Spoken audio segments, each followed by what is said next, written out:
पिछले कुछ दशकों में वैश्विक तापमान में उल्लेखनीय वृद्धि हुई है। 2024 अब तक का सबसे गर्म वर्ष रहा है। क्या आपने महसूस किया है अब गर्मियां असहनीय होती जा रही हैं, बारिश अनिश्चित हो गई है और ठंड भी पहले जैसी नहीं रही। क्या यह सब संयोग है? नहीं, यह ग्लोबल वार्मिंग का खतरनाक परिणाम है जो हर दिन हमारी धरती को बर्बादी की ओर ले जा रहा है। आपको पता है, सन 1880 से अब तक धरती का औसत तापमान 1 डिग्री सेल्सियस तक बढ़ चुका है।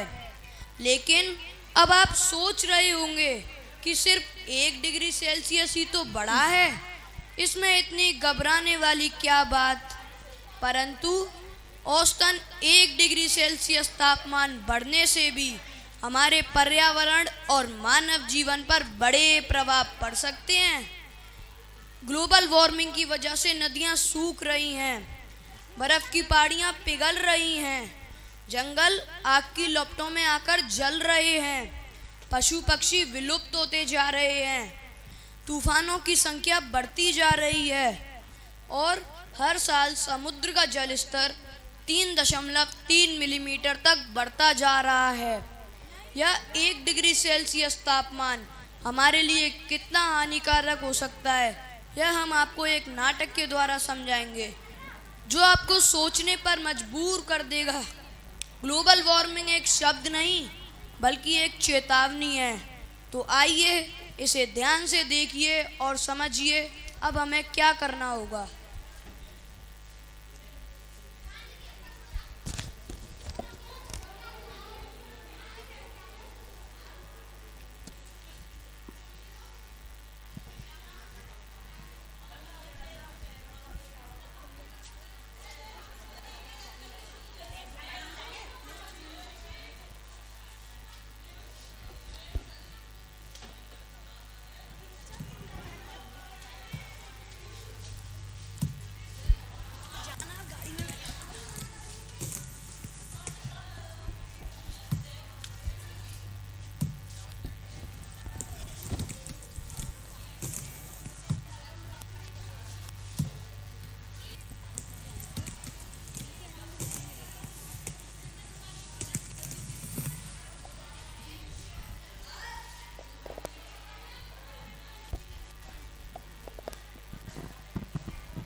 इस सौर जगत में मेरी प्रिय पृथ्वी की स्थिति दिन ब दिन बिगड़ती जा रही है। मैंने उसे सबसे योग्य बनाया था, वह सुंदरता की मिसाल थी।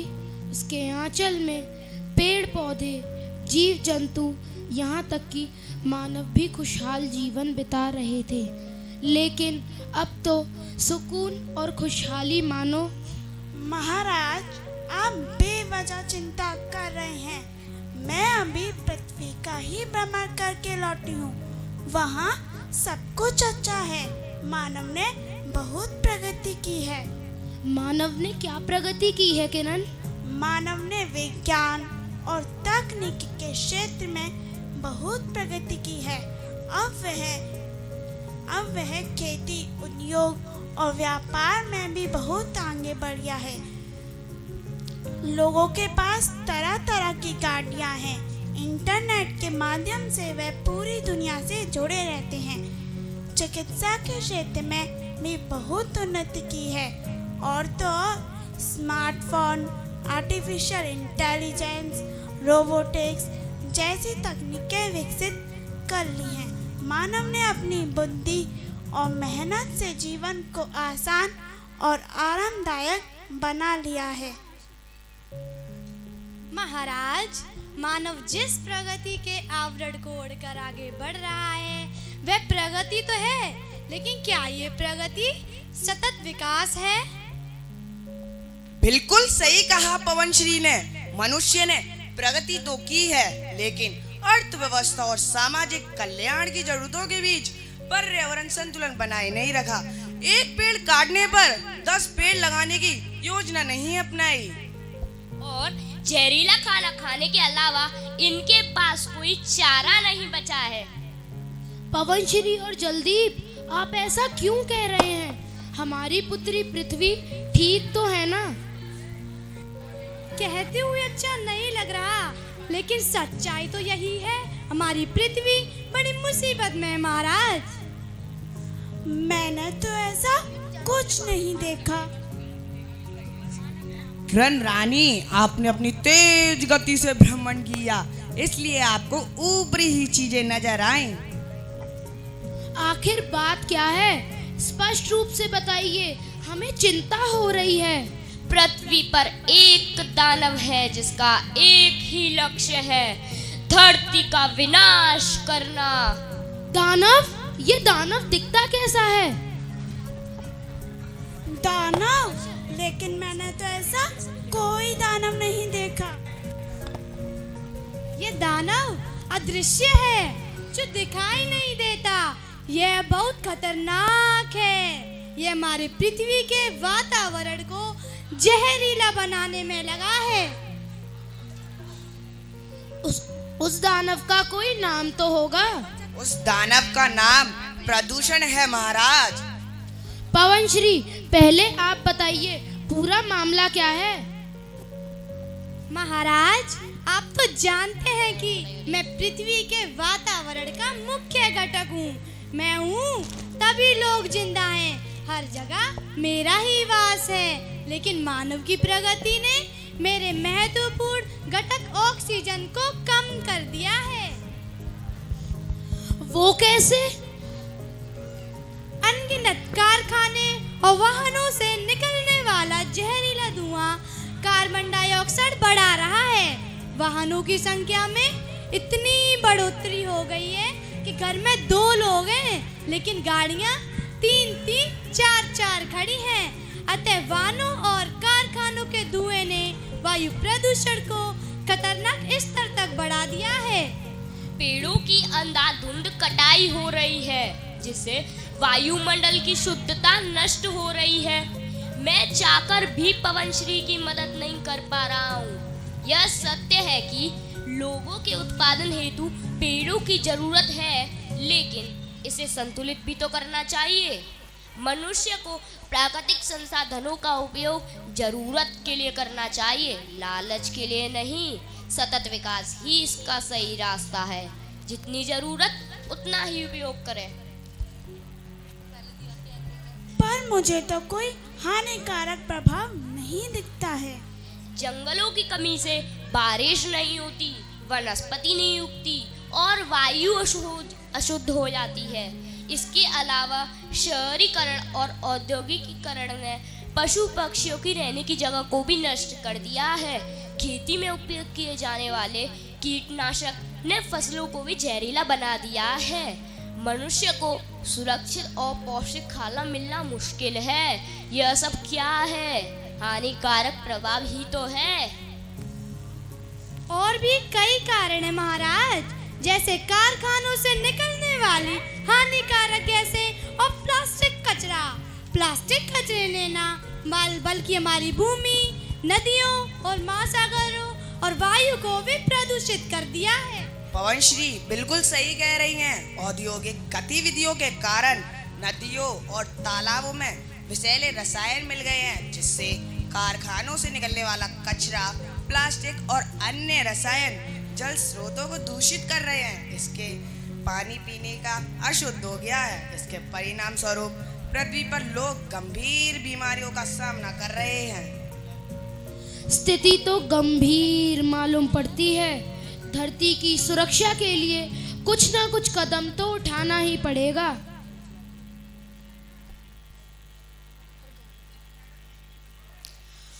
हा हा हा हा हा हा हा हा हा हा हा हा हा हा हा।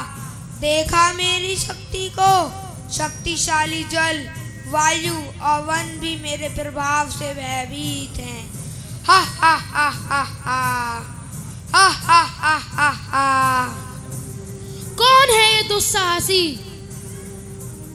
मुझे नहीं पहचाना? मैं प्रदूषण हूँ, मानव का शत्रु।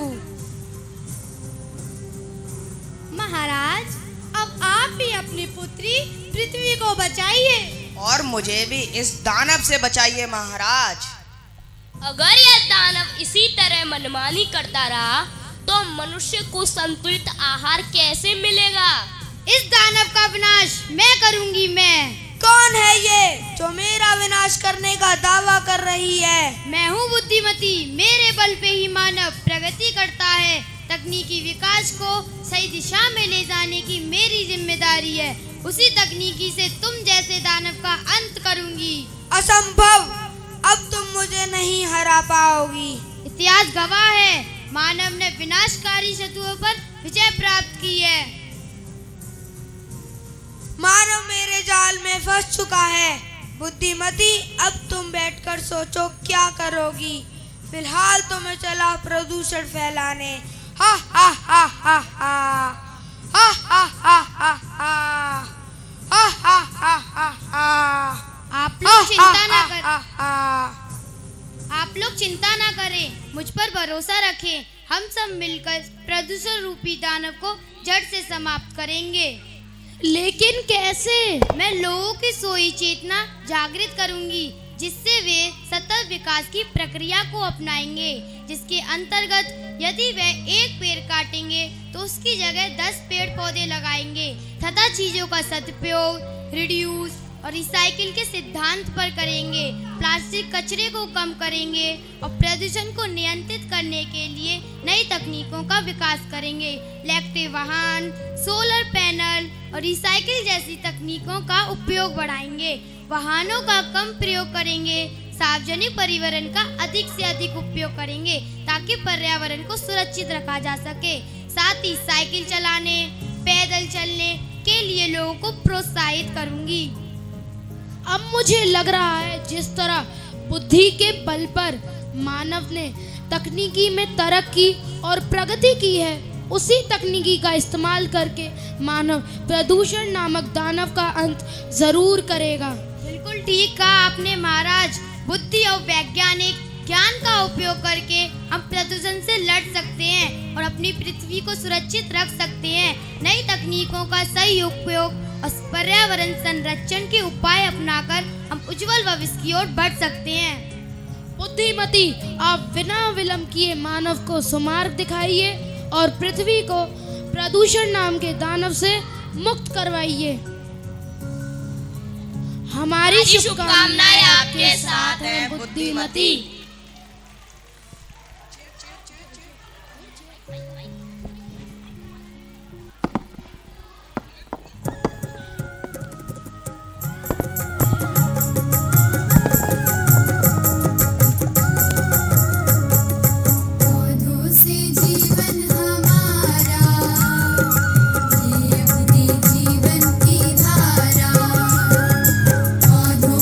जीवन हमारा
सीख True अच्छी दी है happiness- बच्चों ने। तालियां थोड़ी हो जाएं तो अच्छा रहे।